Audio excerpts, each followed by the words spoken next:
Hello, good morning. This is Hamid Khan here from Food Mahir and Gardening Ideas. Today is Sunday morning, Sydney, Australia, and it's the beginning of summer. And I'm going to show you today a very demanding wedding flower, which is very common for wedding bouquets, Stephanotis floribunda jasmine or Madagascar jasmine.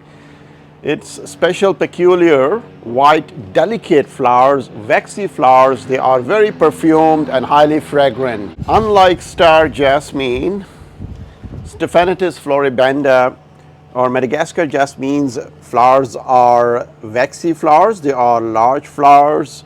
You can see all the buds are ready to bloom. This is getting really very attractive at this time for my backyards.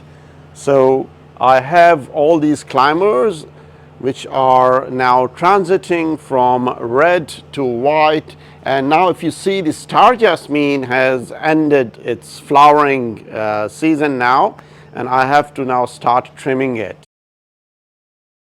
You can see the transition of Bower of Beauty or Pandorea jasminoides, which is pink flowers with a red heart in between. This is the transition to Mandevilla. Mandevilla is red with yellowish tint in the middle. And from Mandevilla, there is another clever climber, which is Stephanotis floribunda, Madagascar jasmine. It is very easy growing climber, but it needs a bit of a care. We need to protect it from an afternoon sun. So sometimes you need to shade it.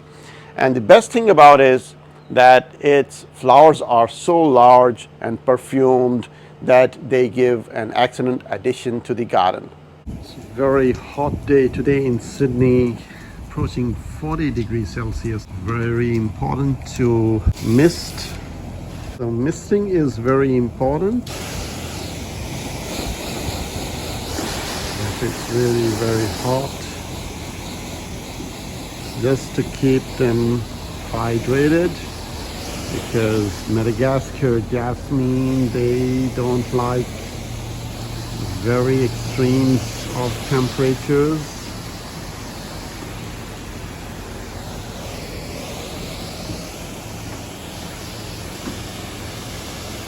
Here is the star jasmine that needs pruning now because the flowering season has ended. I'm worried about my Madagascar jasmine, just trying to mist it. And Mandevilla, and this one is Pandorea jasminoides. And also basil, they are under shock in such a heat. So just misting few times during the hot hours of the day.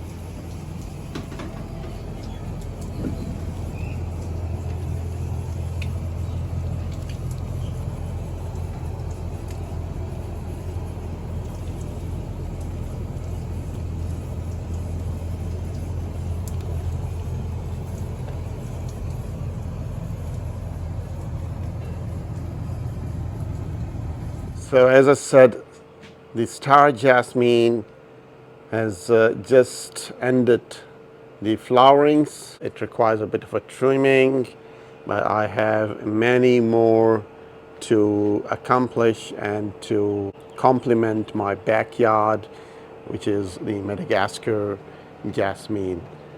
This is the close-up. Have a look to these flowers. These are large waxy flowers with highly fragrance and perfume, and they are just ready to bloom everywhere now. Here is the large bunch. The best thing about Madagascar jasmine that I love is the shape of the leaves, the lush green. This is without any filter, and you can see here the leaves are so refreshing and every leaf is so fresh. Sometimes they turn yellow, probably either because of heat. I don't overwater them. We need to really keep the fertilizers very low. This is the bunch here. Ideal for wedding bouquet. Highly recommended Madagascar Jasmine to be planted. This is another view from here. We just need to use some organic fertilizers. Here are all the buds are ready to bloom as well.